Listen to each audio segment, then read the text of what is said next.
सुनिए, मेरा मानना है कि हमारा संविधान एक अंगूठा छाप व्यक्ति को भी प्रधानमंत्री बनने की अनुमति देता है। मुझे चलो भाई देखो अब मैं क्या करता हूँ। मेरा सवाल आपसे यह है कि आप शिक्षा की बात करेंगे, शिक्षा काबिलियत का क्या पैमाना होता है? लोकसभा में आपके विपक्ष के नेता हैं अधीर रंजन चौधरी, उनकी क्या शिक्षा है, क्या शिक्षा की योग्यता? एक मिनट, आप मेरे बयान उठाकर देख लीजिए। मेरा मानना है कि संविधान में उनकी शैक्षणिक नहीं एक मिनट, उनकी शैक्षणिक योग्यता क्या है? मैं एक मिनट, मेरा मानना है, मुझे बोलने दीजिए, सवाल पूछ लिया आपने, अब मेरा जवाब सुनिए। मेरा मानना है कि हमारा संविधान एक अंगूठा छाप व्यक्ति को भी प्रधानमंत्री बनने की अनुमति देता है। मुझे इसमें कोई आपत्ति नहीं है, एब्सोल्युटली। मेरा अपना मानना है कि इस देश में डेवलपिंग इकोनॉमी है, कोई भी बन सकता है। आप अंगूठा छाप हो, आप छठा पास हो, आप 10वां पास हो, आपकी डिग्री फर्जी हो, नकली हो, अगर प्रूफ नहीं हुआ आप बन सकते हैं प्रधानमंत्री। मेरा उद्देश्य दूसरा ये कहने का कि जब शिक्षा की बात हो, मुझे उसमें कोई आपत्ति नहीं है। प्रधानमंत्री 10वां पास हो या प्रधानमंत्री ने वाकई में किया हो या उनकी स्नातक की डिग्री फर्जी हो, मुझे वाकई में कोई दिक्कत नहीं है, क्योंकि मेरा संविधान कहता है कि अंगूठा छाप आदमी भी इस देश का प्रधानमंत्री बन सकता है। मुझे दिक्कत किसमें है कि अगर कोई शिक्षा की बात करता है तो आप उसको अपने ऊपर क्यों ले लेते हैं? ये कौन सा विक्टिमहुड है? कोई कहता है बड़े झूठे होते हैं राजनेता, आजकल लोग बहुत झूठ बोल रहे हैं, अपने ऊपर क्यों ले लेते हैं? कोई कहता है जुमलों की बारिश होने वाली है आज, आप अपने ऊपर, मैंने एक दिन लिख दिया जुमलों की बारिश होने वाली है, आप मोदी जी को ऐसा, मैंने तो मोदी जी का नाम ही नहीं लिया था, मैं तो किसी शर्मा जी की बात कर रही थी। हर चीज अपने ऊपर ले लेते हैं क्योंकि चोर की दाढ़ी में तिनका है। मेरा मत है इस देश का संविधान सर्वोपरि है, मुझे कोई आपत्ति नहीं है, मुझे कोई आपत्ति नहीं है। मुझे ऐसा लगता है कि हार्वर्ड एजुकेटेड और अंगूठा छाप व्यक्ति इस संविधान को एक दिखता है, जिस संविधान को ये बदलना चाहते हैं इनके लोग बदलने पर ले। संविधान बदलने की तैयारी करने का वैसे तो संविधान इस देश में एक बार बदला गया था जब 42वां संविधान संशोधन लाया गया था 1976 में, और सारे लोगों के मानवाधिकार समाप्त कर दिए गए थे। पुलिस आपको पकड़ के ले जा सकती थी, आप कोर्ट भी नहीं जा सकते थे, सारे विपक्ष को जेल में डाल दिया गया था। और कैसे बदला गया था? जब इस देश के हाई कोर्ट ने एक जजमेंट दिया था कि प्रधानमंत्री के रूप में इंदिरा गांधी जी का चुनाव भ्रष्टाचार और धांधली के कारण निरस्त कर दिया था, 6 साल चुनाव लड़ने पर प्रतिबंध लगा दिया था, तब संविधान बदला गया था। तो बदले ये नहीं, बदल चुके हैं वाले ये लोग। एक बात कहना चाहता हूं, आपने अधीर रंजन चौधरी जी के बारे में बोल के इनको कितनी इनकी, अरे भाई आपने टर्न पे बोलिए, आप बीच में मैंने आपके नहीं बोला था। मैं कह रहा हूं अधीर रंजन चौधरी जी को बोल के आपने कैसी दुखती नस दबा दी। ये पहली बार ऐसा हुआ है जब इस देश में विश्वास मत के ऊपर बहस शुरू हुई और नेता प्रतिपक्ष ने शुरुआत नहीं की। और तो और बोलने वालों की सूची में नेता प्रतिपक्ष का नाम नहीं, अधीर रंजन चौधरी जी का। और आज खड़गे जी का बयान है कि हाँ सोनिया जी और राहुल जी ने मुझे बनाया है, मुझे नियुक्त किया है अध्यक्ष के रूप में, जिसको आज तक ये कहते थे लोकतांत्रिक तरीके से। और दूसरा उदाहरण मैं देना चाहता हूं, डॉक्टर मनमोहन सिंह ने प्रणब मुखर्जी जी की पुस्तक विमोचन के समय सोनिया गांधी जी की उपस्थिति में कहा कि जब मुझे प्रधानमंत्री बनने के लिए कहा गया तो मैं प्रणब दा के पास गया, मैंने कहा प्रणब दा आप मुझसे अधिक योग्य हैं। आगे उनका सेंटेंस है डॉक्टर मनमोहन सिंह का, प्रणब दा आप सबसे अधिक योग्य हैं, मगर मैडम ने मुझे कहा है।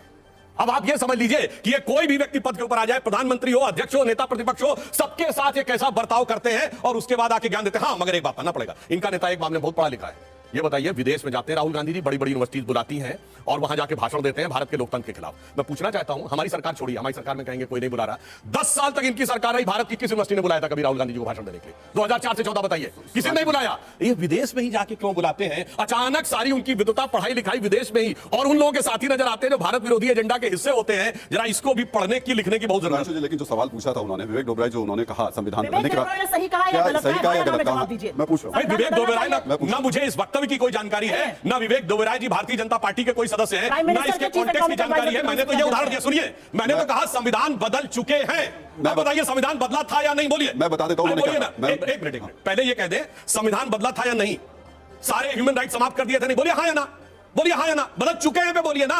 किसी ने कहा, कोई कह रहे हैं, इस कॉन्टेक्स्ट छोड़िए, जो हो चुका उस पर जवाब दीजिए। कोई नहीं है, महत्वपूर्ण व्यक्ति उसको कन्नी से काटते हैं, बताइए ना, आप तो बदल चुके हैं ना। Vivek Debroy prime minister economic advisory council के अध्यक्ष हैं, प्राइम मिनिस्टर द्वारा अपॉइंटेड हैं। उन्होंने एक लेख लिखा कि भारत का संविधान बदल देना चाहिए। आप उसका समर्थन करते हैं या उसकी खिलाफत करते हैं? अगर खिलाफत करते हैं तो सख्त करिए उनको, जवाब इन्होंने बहुत बोला, जवाब तो लेने दीजिए।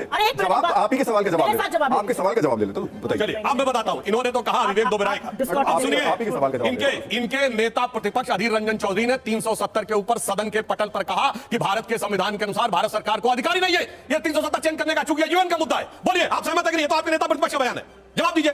पर उसका हाउस पे जवाब है, उसका जवाब तो दे दीजिए। विवेक डोबराय ने कहा वो सही है या नहीं? क्या बात आप कर रहे हैं? सरकार का व्यक्ति नेता प्रतिपक्ष संसद के पटल पर बोले, वो पार्टी का बयान है, इसलिए मैं कह रहा हूं, इसमें कोई बात बताइए हाँ या ना। विवेक देबरॉय का समर्थन करते हैं या विरोध करते हैं? हाँ या ना में जवाब दीजिए। विवेक देबरॉय का समर्थन करते हैं या विरोध करते हैं संविधान का? रंजन चौधरी का जवाब दो भाई, वो आपके नेता विवेक डोबराय हमारी पार्टी के नेता नहीं है, अपनी पार्टी के नेता का जवाब दीजिए। बार-बार मत भागिए, बार-बार मत भागिए, अपनी पार्टी के नेता का जवाब दीजिए। अधीर रंजन चौधरी जी की बहुत याद आ रही है ना आपको, तो आपकी बकिया उधेड़ती हूं अभी। अधीर रंजन चौधरी पर्सनल का हो जाती भाई। अरे आपकी बात ही क्या बात जवाब दे रही हूं। अधीर रंजन चौधरी पहले जवाब दीजिए, 370 पर उनका बयान सही था या नहीं? बोलिए हाँ या ना, आप पार्टी के प्रवक्ता हैं। बोल चुके हैं। हाँ, चलिए बोलिए। जवाब ले लेते हैं। अधीर रंजन चौधरी जी नेता प्रतिपक्ष हैं। अधीर रंजन चौधरी जी लोकसभा में बोल रहे थे, वो बंगाली है, मुझे नहीं पता यहाँ पे कितने लोग बांग्ला भाषा जानते हैं। बांग्ला भाषा में नीरव का मतलब होता है जो व्यक्ति चुप रहता है, रणछोड़ जो चुप रहता है। अधीर रंजन चौधरी जी ने बोला मोदी जी नीरव मोदी बन गए हैं, धृतराष्ट्र बन गए हैं और लड़कियों के साथ वो हो रहा है। आप मुझे सिर्फ एक बात का जवाब दीजिए, अधीर रंजन चौधरी जी को निलंबित कैसे कर दिया आपने सदन से? आप सदन से निलंबित करते हैं विवेक देबरॉय को, आप संजय सिंह को खड़े हो जाते हैं, विवेक डेरेक ओब्रायन को, आप ऐसे कैसे कर सकते हैं? आप सदन में लोगों का निलंबन क्यों करते हैं? क्या सदन आपकी बपौती है? इस बात का जवाब दीजिए। डेरेक ओब्रायन निलंबित नहीं है। अधीर रंजन चौधरी जी को आपने निलंबित किस बेसिस पर किया, क्यों किया? यह लोकतंत्र का हत्या नहीं है तो क्या है? इस बात का जवाब दे दीजिए। और एक मिनट, बरगलाइए मत इस जनता को। इमरजेंसी कॉन्स्टिट्यूशनल प्रोविजंस में लगी थी, इमरजेंसी आपकी तरह अघोषित इमरजेंसी नहीं थी और हत्याएं नहीं हो रही थी ट्रेन में, पत्रकारों को डाला नहीं जा रहा था जेल में। अच्छा, क्योंकि उसने मुजाहर की अरे बात भाई, तो कर कुछ दी। ज्यादा हो गया ये सुन भाई। लीजिए, आपका ज्यादा हो गया प्रभु। आज बोलने की ऐसी आजादी नहीं है कि एक व्यक्ति कहता है पढ़े लिखे को वोट दो, उसकी नौकरी चली जाती है। उत्तेजना कहीं और दिखाइएगा, ये उत्तेजना मणिपुर की नग्न लड़कियों को देखकर दिखानी चाहिए थी, शर्म आनी चाहिए। फैक्ट चेक कर देता हूं मैं आपको। आप जब इमरजेंसी की जो बात कर रही हैं, उस समय पत्रकारों को जेल में डाला गया था। अरे मैं कह रही हूं, उस समय घोषित अखबारों की इमरजेंसी में लाइट्स डाला काटी जा गई रहा थी। है। अगर आप वो फैक्ट्स गलत बोलेंगे तो इमरजेंसी के मुझे लिए मेरे नेता ने कहा है वो गलत था। ये कह सकते हैं 10 साल से ये गलती कर रहे हैं, ये कह सकते हैं कि विवेक देबरॉय ने गलत किया संविधान बदलने की बात कर। इनकी हैसियत है बोले मणिपुर पर? 78 दिन तक इस देश का प्रधानमंत्री चुप रहता है मणिपुर पर। आपकी शर्म से आंखें नहीं झुकती हैं? वो लड़की आपकी बेटी हो सकती थी, आपकी बहन हो सकती थी, उनकी योनियों को, उनके स्तनों को आदमखोर की भीड़ छू रही थी। देखा है वो वीडियो आपने? बजाइए ताली इस बात पर। क्या बात करते हैं आप लोग?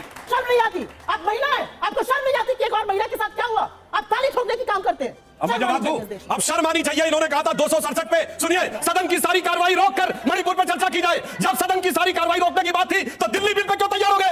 राजनीति ऊपर, मणिपुर पीछे, यह हकीकत थी। और दूसरी बात, इन्होंने कहा प्रधानमंत्री जवाब देना चाहिए। प्रधानमंत्री, जबकि 267 के तहत संबंधित मंत्री यानी गृह मंत्री जवाब देंगे। कोई बात नहीं, आप अविश्वास प्रस्ताव लाए। मैं कहता हूं जाके दर्शकों से चेक करिए कितना परसेंट बोला विपक्षी नेताओं ने मणिपुर पे? 5% भी नहीं बोला। इसका मतलब राजनीति थी, मणिपुर के प्रति संवेदना नहीं थी। और तीसरी बात, जब प्रधानमंत्री जी मणिपुर पे बोलने के लिए आए तो भाग खड़े हुए। क्यों भाग खड़े हुए? जब